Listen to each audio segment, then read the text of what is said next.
Hey guys, welcome back to Deep Dive. It's me, Nick, again, and today we're going to be going over a different team. Last week we went over the Giants and their struggles.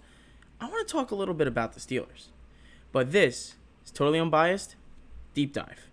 So, let's start diving. The Pittsburgh Steelers, they've had a little bit of a rough start. And we're gonna as always, I'm gonna start with you guys with something that's really not the issue. And maybe a little praise for the Steelers. Najee Harris has been outstanding. This young running back is an absolute stud. Simply put, he's played great football. He's been very consistent every time he put the ball in his hands. No turnovers.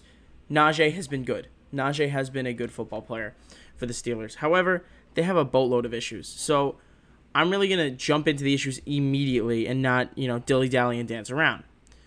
So a huge problem they're having it's not this guy, but defensively, consistency. So last year they were one of the most feared, one of the units that, you didn't want to mess with. You didn't want to mess around with. You didn't want to play because they got to the quarterback and their secondary played really well. That's not the case so far this year. Their secondary has been horrendous. The coverage all over has been really bad. Can't cover tight ends. Can't cover wide receivers. They're struggling big time. Really, really big time. The Steelers they don't look good. Frankly put, they don't look good. Devin Bush really, to me, hasn't made an impact at all. I'm not sure. Maybe that's residual health issues or, Devin Bush, I feel like I would have heard his name a lot by now and kind of playing subpar. Another person who's playing subpar is, part of this defense. Minkah Fitzpatrick is a problem, actually, believe it or not. Minkah Fitzpatrick through the first 3 weeks. Now, I'm not sure how he graded out yet. We're going to have to look at that when it comes to it. Minkah Fitzpatrick is the lowest graded safety in all of football. His coverage grade of 29 through 3 weeks is absolutely embarrassing. Minkah is a much better player than this, and I expect him to, fix this down the line. Absolutely. Like, he will fix this down the line. But frankly, it's concerning. And it's concerning for me and for a lot of the Steeler fans that watch their games. Are they going to be good? I don't know. Frankly, and they're 1-3 in a division where everyone's 3-1. They've fallen behind pretty badly so far. Offensive line play is next. And this is the biggest issue in my opinion. This offseason, I don't know what the Steelers were trying to do. Could somebody, anybody, put it in the comments. Can anybody explain to me why they would get rid of all their offensive linemen? Why? How could you not re-sign Villanueva and go re-sign Juju Smith-Schuster? That is unexcusable to me. You have James Washington waiting in the ranks. Why don't you just promote Washington, get Villanueva back on a cheap deal, and be a better team? It makes no sense to me. Why did they do this? Why? I mean, frankly, they can't protect anywhere. Pouncey retired. DeCastro got cut. Villanueva got cut. Villanueva left in free agency, but come on. You got to do something here. This line is been decimated in the offseason. And not for nothing, you drafted you drafted a running back, right? You drafted a running back. Your line got worse and you drafted a running back. Right, it makes no sense. Maybe they should have went after Darisaw. Maybe traded up a little bit. Maybe they should I struggle to understand what the thought process was with listen, Najee's a great player. I really love Najee Harris. But I'm really struggling to see the direction the Steelers are going in. And, as a New York fan, they remind me of, and I've seen Steeler fans actually say this, they remind me of the Giants in 2018 when they drafted Saquon Barkley with their first-round pick, even though their line was bad and their quarterback was 37 years old. Ben's 40, and he's worse than Eli when he was retired. I've seen Steeler fans calling for Eli to unretire and play for them because they know how bad Ben Roethlisberger is. Frankly, Ben Roethlisberger should have retired 5 years ago when he wanted to. He wanted to retire 5 years ago. He should have. Because they're kind of wasting away here. You're wasting prime years of some of your best players. Minkah, you're wasting his prime. You're wasting TJ Watt's prime. You just had to pay both of them. And that's really important to remember because when you have to pay a defensive back or, a skill player in a lot and a lot of the amount of money, it takes away from other portions of the team because they get this big lump of money. And that is an issue with the Steelers. And Ben is being paid handsomely as well. Now, it's not as big as his contract was because he took a restructuring. However, the Steelers are in trouble. They're in trouble. And you know what? Not for nothing. They're pushing towards a New York Giants-like rebuild. Aging quarterback. For some reason, you drafted a running back and you didn't fix the offensive line. It makes no sense to me. I'm actually dumbfounded. I'm dumbfounded. The Steelers, to me, had made the biggest blunder of this offseason. They decided not to fix the line and try to be competitive. That's not going to work. And mind you, like they throw the ball more than anybody else. Like pace-wise, they throw the ball 40 to 50 times a game. So this makes no sense to me. Frankly, it doesn't. The offensive line play has been horrendous, but it's not the worst part about this team. We all know the worst part about this team. It's this guy right here. He is terrible. Big Ben is bad, and he's been bad for a while. If you watch Steeler games and you're a Steeler fan, you know he's bad. You didn't want him back. You know, I have friends that are Steeler fans, and they're like, why did they bring him back? We didn't want him back. They didn't want him. They didn't want Juju back. They brought them both back. They should have went after a quarterback or started their rebuild. I'm of the opinion that you let Ben go. You cut Ben. You'll give him an option to retire because he doesn't look good. He doesn't. He looks horrible. Horrible. Big Ben is not doing it anymore. He wasn't good last year. They were 11-0, but that wasn't because of him. They weren't good last year. They're not good this year.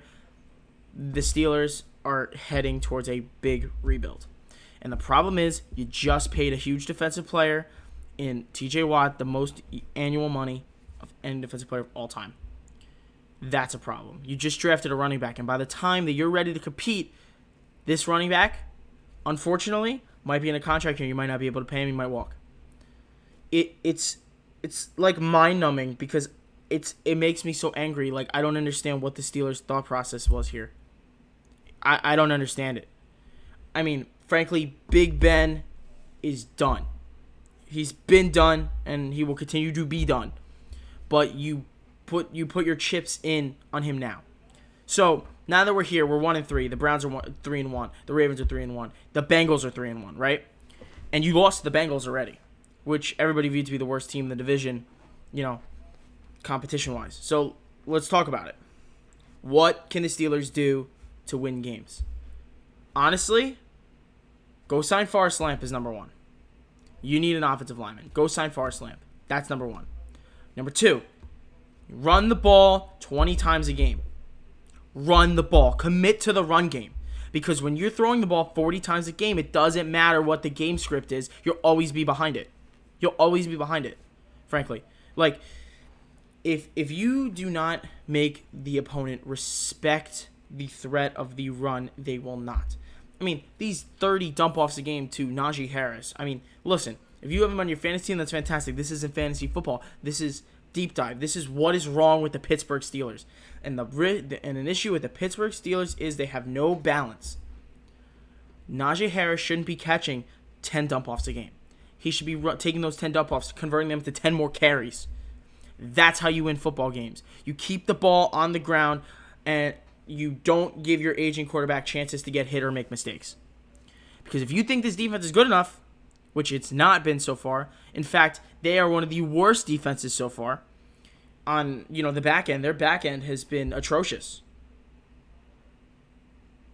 Absolutely atrocious. Their back end's been absolutely atrocious. Like, it's embarrassing, frankly. And where do they go from here? So, if you're a Steeler fan, where do you go from here? Expect a rebuild. Expect a decently lengthy rebuild as well. Unless you lose a lot this year, maybe this year is just a bad year. You lose out, or not lose out, but you lose most of your games, and then you go and you play, all these bad teams, and you lose to them too. You get the first overall pick or around the first overall pick. Go get a quarterback, which to me doesn't seem like a good idea. I don't like this quarterback class. I think this quarterback class stinks.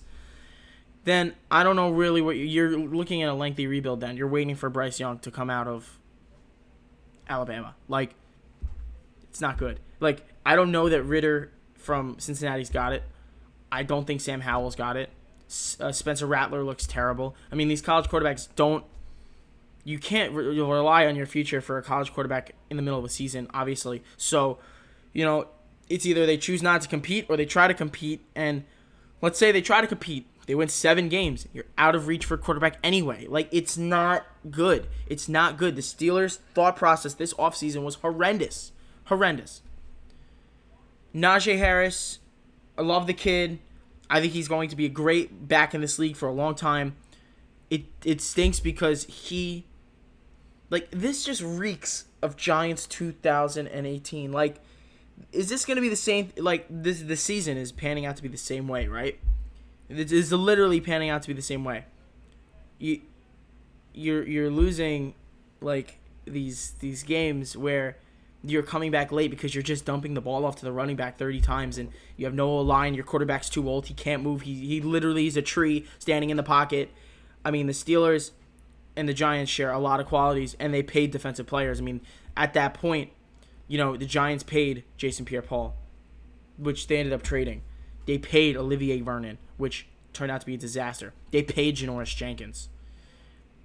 They're in deep trouble. Frankly, they're in deep trouble. The Steelers, they sooner rather than later might be in for a massive rebuild. And frankly, if Ben gets hurt, you're in big trouble.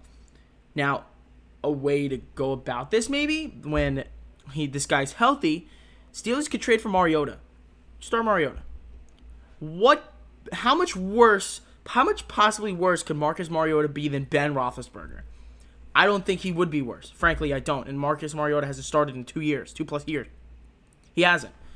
He lost a job to Tannehill. Never got it from Carr. So, frankly, go get Mariota. Go get Gardner Minshew. Do something. If you want to compete this year, you have to do something. Otherwise, I think you're headed for a lengthy rebuild. And rebuilds, they stink. They're not fun. They're boring. They stink. And you know what else stinks so far this year? The Steelers. This has been Deep Dive with Nick, and now you understand why the Steelers are so bad.